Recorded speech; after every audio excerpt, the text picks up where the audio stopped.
오늘 함께 공부할 하이델베르크 요리 문답은 제43주일입니다. 제9계명 거짓 증거하지 말라입니다. 요리 문답 161페이지입니다. 제43주일 112문입니다. 제가 문을 읽으면 여러분께서 함께 답을 하시겠습니다. 제43주일 112문 제9계명에서 하나님께서 원하시는 것은 무엇입니까? 거짓 증언을 하지 않고 다른 사람의 말을 왜곡하지 않고 뒤에서 헐뜯거나 중상하지 않으며 어떤 사람의 말을 들어보지 않고 성급히 정죄하지 않으며 다른 사람이 성급히 정죄하는 데에도 참여하지 않기를 원하십니다. 오히려 하나님의 무서운 진노를 당하지 않기 위해 본질적으로 마귀의 일인 모든 거짓과 속이는 일을 피해야 합니다. 법정에서나 기타 다른 경우에도 나는 진리를 사랑하고 정직하게 진실을 말하고 고백해야 하며 할 수 있는 대로 이웃의 명예와 평판을 보호하고 높여야 합니다. 오늘 이 112문에서는 참여하지 않아야 할 것으로 거짓 증언, 왜곡, 헐뜯거나 중상하는 것, 다른 사람의 말을 들어보지 않고 쉽게 정죄하거나 정죄하는 일에 참여하는 것을 이야기합니다. 또 피해야 할 것으로 본질적으로 마귀의 일인 모든 속임수를 이야기합니다. 훨씬 더 큰 범위에서 접근을 합니다. 그리고 우리가 적극적으로 힘쓸 일로는 법정이나 또 어떤 경우에도 진리를 사랑하고 정직하게 진실을 말하고 고백하는 것, 이웃의 명예와 평판을 보호하고 높이는 것을 이야기합니다. 거짓 증언을 하는 이유는 하나님께서 주시지 않은 이익을 스스로의 꾀로 얻기 위해서입니다. 그러나 그리스도의 나라에서는 진실한 것이 거짓의 나라에서 유익을 얻는 것보다 더 복됩니다. 거짓 증언은 살인과 도둑질과도 연관이 됩니다. 살인하지 말라, 도둑질하지 말라. 민사 재판에서 소송에서 거짓말해서 남에게 재산상 손해를 끼치고 또 형사 재판에서 거짓 증언을 하면은 다른 사람의 생명과 신체의 자유를 제약하게 됩니다. 9계명에서 거짓말, 살인, 도둑질 이런 것과 구별되게 독특하게 다루는 것은 명예입니다. 거짓말로 나의 이익을 추구하고자 다른 사람의 명예를 해치는 것을 특히 9계명에서 금합니다. 오늘은 크게 두 가지 점을 중요하게 살펴보겠습니다. 첫 번째, 이웃의 명예를 지키는 것이 왜 중요한가? 두 번째, 그리스도의 복음의 관점에서 이 9계명을 어떻게 바라봐야 하는가? 거짓 증언은 하나님이 각 사람에게 주신 인격의 가치를 빼앗아서 하나님께 도전하는 일입니다. 3계명에서는 하나님의 이름을 가볍게 여기지 않고 존귀하게 여길 것을 가르쳤습니다. 9계명에서는 사람의 이름과 명예를 존중해야 한다고 가르칩니다. 이게 통합니다. 신명기 5장, 우리 10계명이 출애굽기 20장하고 신명기 5장에서 두 번 나오지요. 여기 특히 신명기 5장에서는 3계명에서 망령되다 하는 말하고 9계명에서 거짓되다 하는 말을 같은 말로 표현을 하고 있습니다. 재물이나 생명 이상으로 소중한 것이 명예입니다. 남의 이름을 잘못 사용하거나 또 거짓으로 증언해서 사람을 죽이는 경우가 있습니다. 나봇의 포도원을 아합과 이세벨이 빼앗을 때 불량배들을 동원해서 나봇이 하나님을 저주했다 하고 법정에서 거짓 증언하도록 했고, 그것을 빌미로 해서 나봇을 죽이고 포도원을 빼앗았습니다. 돈은 잃으면 다시 벌면 됩니다. 하지만 명예는 한 번 잃으면 회복하기가 어렵습니다. 구계명은 그 세상 법정에서 이야기하는 명예훼손죄하고는 조금 다른 차원의 말입니다. 우리 세상에서 명예훼손은 그 사람들 사이의 관계만을 이야기합니다. 하지만 십계명에서는 하나님과의 관계로 이 사람 간의 관계를 이야기합니다. 하나님의 형상으로 창조되었기 때문에 그 사람의 명예를 해치는 것은 하나님께 죄를 짓는 것이다, 이렇게 가르칩니다. 하나님께서는 사람의 이름을 중요하게 여기십니다. 아브라함을 아브라함으로, 야곱을 이스라엘로, 게바를 베드로로 바꿔주시면서 그 새로운 신분에 걸맞는 이름을 붙여주셨습니다. 사람의 인격을 가꾸어 가심으로써 하나님께서 계획을 이루어 가십니다. 그런데 그 이름을 함부로 모욕하면은 하나님의 그 뜻과 명예를 함부로 하는 것이 됩니다. 우리는 구원을 받았고 새로운 공동체를 이루었기 때문에 거짓 증언하지 않습니다. 구약과 신약을 통해서 이 점을 살펴보겠습니다. 하나님은 거룩한 사람들, 구원에서 거룩한 사람들로 삼으셔서 그 사람들로 거룩한 공동체를 이루게 하십니다. 그 공동체를 함께 이루는 백성 중에 다른 사람에게 거짓 증언해서 누명을 씌우는 것, 그리고 한 사회에서 매장시키는 것은 하나님께서 거룩한 나라를 이루어 가시려는 뜻과 정면으로 배치되는 것입니다. 출애굽기 5장에서는 그 사람들로 고역을 무겁게 해서 수고롭게 해서 그들로 거짓말을 듣지 않게 하라 합니다. 바로의 말입니다. 바로가 모세를 통해서 하나님의 명령을 들었는데도 그것을 응하지 않으려고 음모를 꾸밉니다.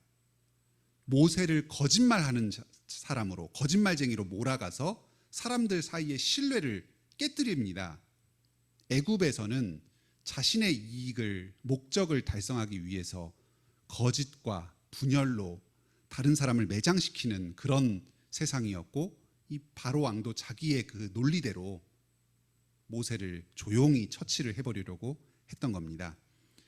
하나님께서는 이런 세상, 참 거짓과 음모가 판치는 이런 애굽에서 그 이스라엘 백성들을 구원하셔서 거룩한 사회를 만들어 가십니다. 거짓 증거하지 말라 하는 이 계명이 그 하나님께서 만들어 가시는 그 거룩한 사회에 부합하는 그 한 계명입니다. 신약에서 예수님께서도 우리를 똑같이 죄와 사망의 권세로부터 구원하셔서 거룩한 공동체로 만들어 가십니다. 요한복음에서 이 점이 잘 드러납니다. 8장에서 이 점이 드러납니다. 사단은 처음부터 살인한 자요, 거짓말을 할 때 제 것으로 말한다. 거짓말쟁이요, 거짓의 아비다.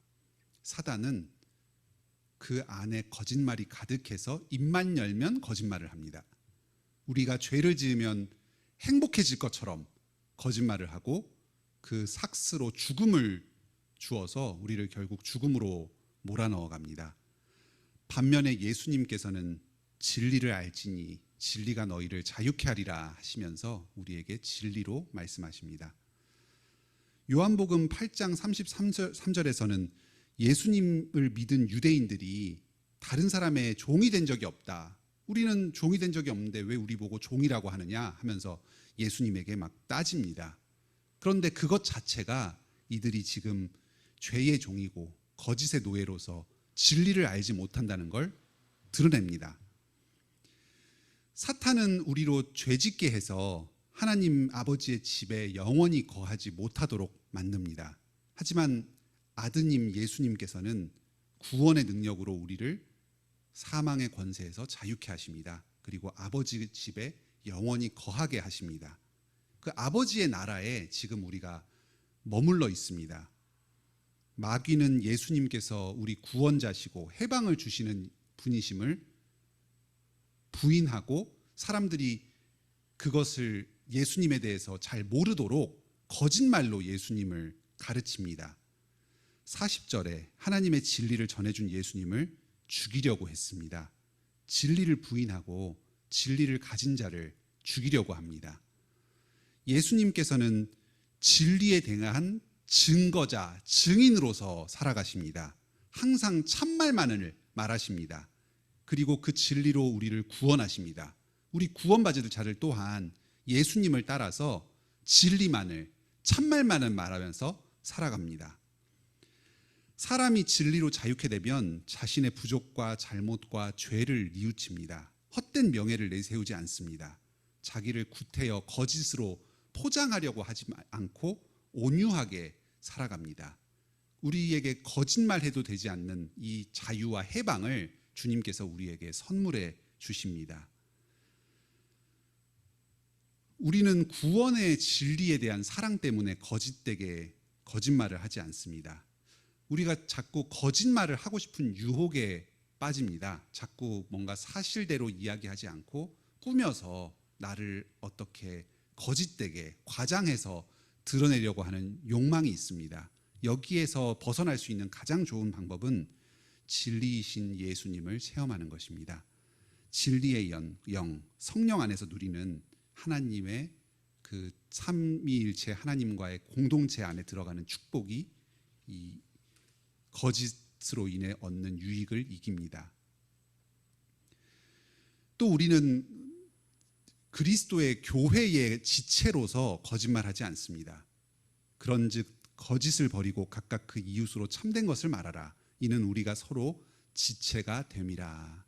새로운 공동체를 이루었기 때문에 그 공동체 안에서 세상적인 것을 버리고 거룩하게 살아갑니다. 이웃의 명예를 지키고 새로운 공동체를 이루어 나갑니다. 우리는 이웃의 명예를 지키기 위해서 이웃의 잘못을 감춤으로써 거짓 증언하지 않습니다. 이 덮어주고 감춰주는 것이 이 거짓 증언하지 않는 것의 중요한 덕목입니다. 이웃의 부족함을 볼 때 그것에 대해서 섣불리 정죄하지 않습니다. 나름대로 사정이 있고 이유가 있을 것이다. 점점 더 거룩으로 나아가는 단계에서 조금 부족을 보이는 것이다. 이렇게 생각해 줍니다. 이웃의 잘못을 용서해 주면서 명예를 지켜줍니다. 다른 사람에 대한 이야기는 무엇이든지 하지 않는 게 좋습니다. 특히 안 좋은 이야기, 나쁜 이야기는 절대로 하지 않습니다. 요즘 우리 교회에 여러 가지 친교 모임들이 활발하게 운영이 됩니다. 한 공동체에서 그 어떤 친교 모임에서 어떤 얘기를 나눴는데 그게 다른 사람한테까지 퍼져나가는 경우가 있습니다. 기도 제목을 나눈다 하는 명목 하에 명예를 훼손하는 경우가 교회 안에 있을 수 있습니다. 부부들끼리 대화를 하다가 어떤 사람에 대해서 이야기가 나와도 그 다른 사람에 대해서는 어떤 것은 모른다 하고 넘어가야 합니다. 특히 성도가 교회의 직분자들이나 어떤 리더를 신뢰하고 내밀한 신상을 나누었는데 그게 다른 사람에게 전달되면 공동체 신뢰관계가 깨어집니다. 특히 교회의 여러 지도자들은 지체의 부족을 감추어주고 명예를 존중해주는 태도가 굉장히 중요합니다. 다음, 허탄과 탐욕으로 거짓말하는 것을 그리스도 안에서 자족함 때문에 없앱니다. 자랑하다가 거짓말하는 경우가 많습니다. 나 옛날에 했다, 또 요즘에 하고 있다, 이런 식으로 자기를 드러내면서 거짓말을 섞게 됩니다.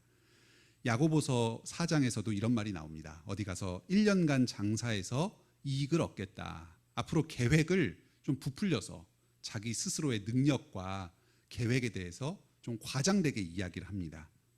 그런데 그게 결국 이루어지지 않기 때문에 결과적으로 거짓말하는 게 되는 겁니다.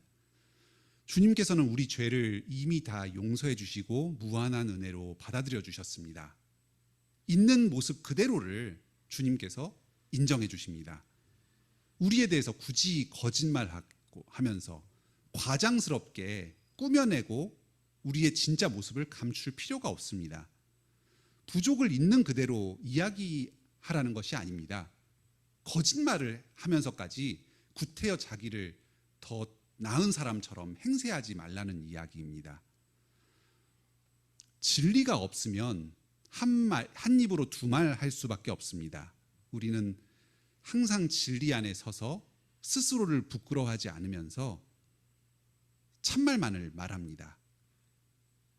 간혹 어떤 경우에는 그 참된 말을 하면은 손해를 보고 힘든 일을 겪어야 되는 경우가 있습니다. 그럴 때도 이 진리를 지킴으로써 고난을 각오하겠다는 마음으로 살아갑니다. 다음으로 이 거짓 증언하지 말라 하는 9계명과 그리스도의 복음의 관계에 대해서 좀 정리를 해서 생각해 보겠습니다. 그리스도께서 우리를 변호하시면서 우리를 증인으로 삼으십니다. 거짓 증언하는 죄는 사실 예수 그리스도를 십자가로 몰아간 바로 그 죄였습니다. 누가복음 23장에 보면 사람들이 빌라도의 법정에서 예수님을 백성을 미혹하며 가이사에게 세금 바치는 것을 금하며 자칭 왕 그리스도라고 했다. 이렇게 거짓 증언합니다. 예수님이 자기만의 독자적인 세력을 만들어서 로마의 가이사를 대적하면서 스스로 반역을 행하고 왕이 되려고 했다 하는 이런 거짓된 참소를 했던 것입니다. 예수님은 이 죽음의 위협 앞에서 결코 거짓 증언을 하지 않으셨습니다. 빌라도가 이 사람들의 고소의 진실성을 확인하고자 예수님에게 이렇게 질문합니다. 네가 정말 유대인의 왕이냐? 예수님께서 아니다. 너가 생각하는 그런 왕은 아니고 나는 왕은 왕인데 하나님 나라의 왕이다. 이렇게 설명하지 않으셨습니다. 네가 유대인의 왕이냐? 그렇다 하셨습니다. 굉장히 오해할 수밖에 없는 상황이었지만 예수님께서 메시아로 오셨고 메시아는 왕이란 뜻이니까 그 빌라도가 질문한 그 말 자체가 맞는 말이었습니다. 그러니까 자기를 거짓말로 죽음으로 몰아넣으려고 했던 그 유대인들까지도 위해서 왕의 역할을 감당하시면서 진리를 말씀하시면서 십자가의 죽음으로 나아가셨습니다. 반면에 지금 이 증언이 이루어지는 똑같은 시간에 이 관저 바깥 마당에서는 베드로가 다른 사람들하고 이야기를 나누고 있었습니다. 여기서 베드로는 예수님의 증인 역할을 감당하지 못했습니다. 이 증인이 예수님에 대해서 참말을 증거하는 사람이라는 뜻이 아닙니까? 마땅히 베드로는 제자로서 증인으로서 예수님을 참된 말로 증거해야 했습니다. 하지만 죽음을 두려워하면서 예수님을 3번 부인했습니다. 예수님께서는 이 베드로까지도 용서해 주시면서 십자가에 못 박혀 죽으셨습니다. 지금도 바로 거짓말을 쉼없이 하면서 다른 사람의 명예를 쉽게 더럽히고 하나님의 명예까지도 더럽히는 우리를 위해서 우리 죄도 용서해 주시면서 십자가에 못 박혀 죽으셨습니다. 이 예수님의 이 참된 증언을 하시면서 죽으신 이 사건이 우리가 오늘날 이 9계명을 지킬 수 있는 근거가 됩니다. 예수님께서는 지금도 하늘 법정에서 우리를 위해서 변호하십니다. 우리를 시인해 주십니다. 만일 누가 죄를 범하여도 아버지 앞에서 우리에게 대언자가 있으니 곧 의로우신 예수 그리스도라. 우리가 죄를 지어도 결코 나는 너희 모른다. 너희 같은 보잘것없는 자들, 죄인들, 죄를 용서해 주어도 계속 죄로 돌아가는 그 돼지 오물 속에 뒹구는 돼지와 같은 너희들 나는 모른다 하지 않으시고 우리를 인정해 주시면서 우리 죄를 하나님 아버지 앞에서 변호해 주십니다. 결코 우리를 부끄러워하지 않으시고 영원히 우리를 증거하고 계십니다. 마귀는 하나님 앞에서 우리를 고소합니다. 거짓 증언합니다. 너희는 죄인이다. 구원받지 못했다. 너희의 행위대로 심판받을 것이다. 절망해라. 예수님으로부터 멀어져라. 거짓말합니다. 예수님께서 우리를 증거해 주시지 않으시면 우리는 지금도 심판당할 수밖에 없는 그런 존재들입니다. 하지만 예수님은 끝까지 우리를 증언하십니다. 또 우리 안에 계신 성령님께서 우리를 예수님과 함께 하늘 아버지 앞에서 변호해 주십니다. 보혜사다 하는 이 말에 변호인이라는 말도 들어 있습니다. 우리를 증거하시는 예수님께서 하늘 보좌 앞에서 우리를 증거하시면서 우리를 또한 그리스도의 증인으로 함께 부르십니다. 우리는 어떤 상황에서도 정직하게 그리스도를 증거하면서 살아갑니다. 나를 증거하시니까 그리스도께서 나도 그리스도를 증거하면서 살아갑니다. 또 이웃을 위해서 항상 진리만을 말하며 살아갑니다. 디도서 1장 16절에서 2장 1절을 보면 이렇게 말씀하십니다. 그들이 하나님을 시인하나 행위로는 부인하니 가증한 자요 복종하지 아니하는 자요 모든 선한 일을 버리는 자니라. 오직 너는 바른 교훈에 합당한 것을 말하라. 하나님을 시인하는 것과 바른 교훈에 합당한 것을 말하는, 항상 진실만을 말하는 것이 서로 연결되어 있습니다. 그리스도를 시인하는 것과 이웃에게 참된 말로 증거하는 것이 서로 연결됩니다. 항상 진리만을 말함으로써 그리스도를 증거하는 증인의 삶을 사시는 우리 관악교회 성도 여러분 다 되시길 바랍니다.